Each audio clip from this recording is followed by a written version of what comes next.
र आज चाहिँ 2082-13 को निर्णय अनुसार राष्ट्रिय परीक्षा बोर्डको निर्णय अनुसार वास्तवमा हामीले नतिजा अनुसार नियमित परीक्षामा सहभागी भएका 4,38,896 परीक्षार्थीहरूमध्ये 3.6 देखि 4 GPA सम्म ल्याउने 48,177 जना र 3.2 GPA देखि 3.6 GPA सम्म ल्याउने 81,385 जना र 2.8 GPA देखि 3.2 GPA सम्म ल्याउने 89,124 जना र 2.4 GPA देखि 2.8 GPA सम्म ल्याउने 48,479 जना र 2 GPA देखि 2.4 GPA सम्म 4,126 जना र 1.6 GPA देखि 2 GPA सम्म 8 जना वर्गीकृत भएका छन् र 126 जना परीक्षार्थीको परीक्षा रद्द गरिएको छ र अवर्गीकृत परीक्षार्थीको संख्या 1,67,597 रहेको छ र वर्गीकृत भएका विद्यार्थीलाई हामीले बधाई दिन चाहन्छौँ र अवर्गीकृत हुने विद्यार्थीहरूले आगामी परीक्षामा वर्गीकृत हुनका लागि शुभकामना छ र परीक्षा व्यवस्थापन गर्न सहयोग गर्नुहुने सम्पूर्ण शिक्षक साथीहरू, अभिभावकज्यूहरू, राष्ट्रिय परीक्षा बोर्डका सम्पूर्ण पदाधिकारीहरू, राष्ट्रिय परीक्षा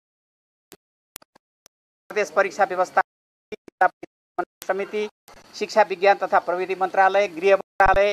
रक्षा मन्त्रालय लगायत अन्य संबद्ध मन्त्रालय र सेवा प्रदायक विभिन्न निकायहरू र सबैभन्दा बढ्ता सञ्चार माध्यम जसले चाहिँ यो सन्दर्भमा धेरै विषयहरूलाई चाहिँ बाहिर ल्याएर एउटा विद्यार्थीलाई चाहिँ नियमित रूपले पढ्नको लागि इन्करेज गरेको थियो। उहाँहरूलाई पनि मैले विशेष धन्यवाद दिन चाहन्छु र अरू त्यसबाहेक अरू सेवा प्रदायक संस्थाहरू सबैलाई पनि हार्दिक धन्यवाद दिन चाहन्छु।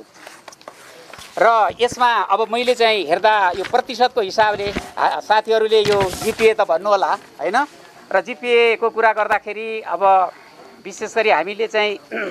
हेर्दाखेरि चाहिँ GPA कति भन्ने कुरो त मैले भने र यसमा टोटल पास र टोटल चाहिँ NG भएको आधारमा हामीले हेर्दाखेरि प्रतिशतको आधारले चाहिँ हामीले हेर्दाखेरि 61.81% विद्यार्थीहरू ग्रेडेड भएको कुरा चाहिँ म यहाँहरूसँग जानकारी गराउन चाहन्छु।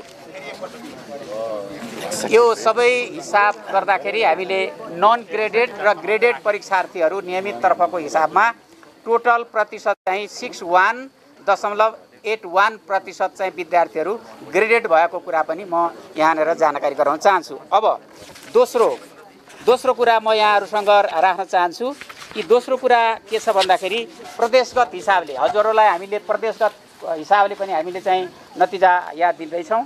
र म बसौँ प्रदेशगत हिसाबबाट चाहिँ टोटल प्रदेश नम्बर 1 कोशी प्रदेशमा चाहिँ टोटल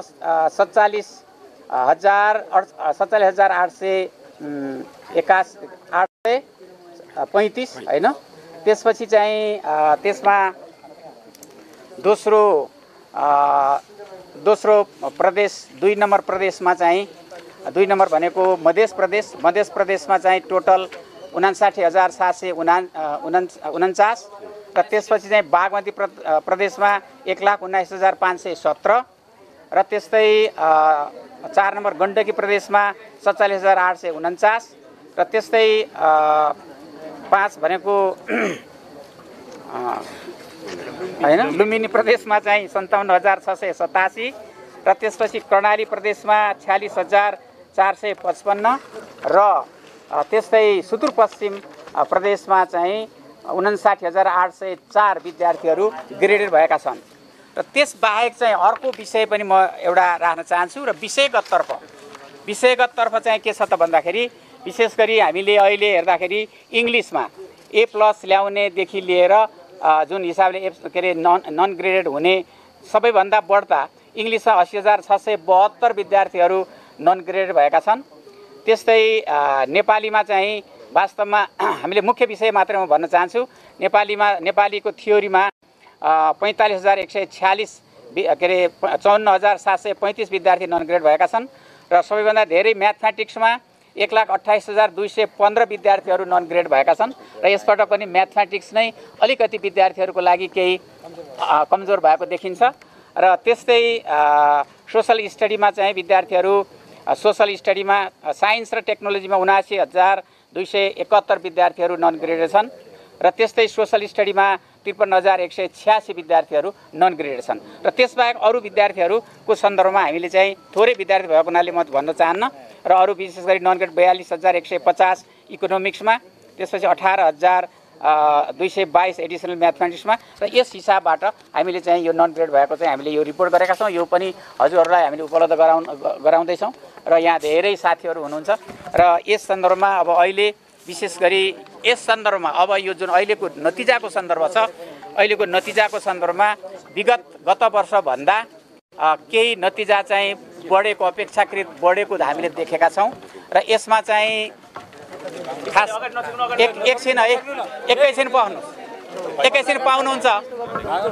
एकैछिन पाउनुहुन्छ हैन। र यो हजुरहरूको क्वेसन्स होला यति विद्यार्थीहरूको सन्दर्भमा मलाई लाग्छ कि यो विद्यार्थीको नतिजालाई अपग्रेड गर्ने सन्दर्भमा मेहनत गर्ने चाहिँ शिक्षक साथीहरू र विद्यार्थी भाइ बहिनीहरू सबैलाई चाहिँ म हार्दिक धन्यवाद दिन चाहन्छु र यहाँनिर उपस्थित हुने आज यो कार्यक्रममा उपस्थित भएर यो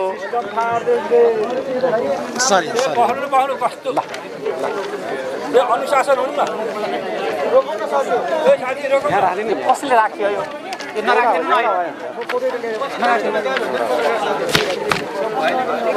एउटा भयो नदिनु न अहिले राख्नुहोस् न अहिले मलाई सोधेर दिनु। त्यसो भएर अब सबै साथीहरूलाई चाहिँ पुनः म एकपटक चाहिँ हार्दिक धन्यवाद दिन चाहन्छु र साथीहरूलाई धन्यवाद दिँदै म सबै यो आजको यो अवस्थासम्म नतिजा प्रकाशन गर्ने अवस्थासम्म सबै धेरै मेहनत गर्ने राष्ट्रिय परीक्षा नियन्त्रण कार्यालय कक्षा 10 का चाहिँ परीक्षा नियन्त्रकज्यूदेखि उहाँको टिम र जिल्ला प्रदेश परीक्षा व्यवस्थापन समिति, जिल्ला परीक्षा व्यवस्थापन समिति, शिक्षक, अभिभावक सबैलाई र राष्ट्रिय परीक्षा बोर्डका सदस्य सचिवज्यूदेखि लिएर सबै राष्ट्रिय परीक्षा बोर्डका सम्पूर्ण व्यक्तिहरू र विभिन्न मन्त्रालयहरू र सबै सरकार निकायहरू, मिडियाहरूलाई फेरि एकपटक हार्दिक बधाई दिएर अब आजको यो कार्यक्रम आजको चाहिँ यो नतिजा प्रकाशनबाट पास हुने सबै विद्यार्थी भाइ बहिनीहरूलाई फेरि आगामी चाहिँ उहाँहरूको सुखद भविष्यको लागि चाहिँ पनि म शुभकामना दिन चाहन्छु।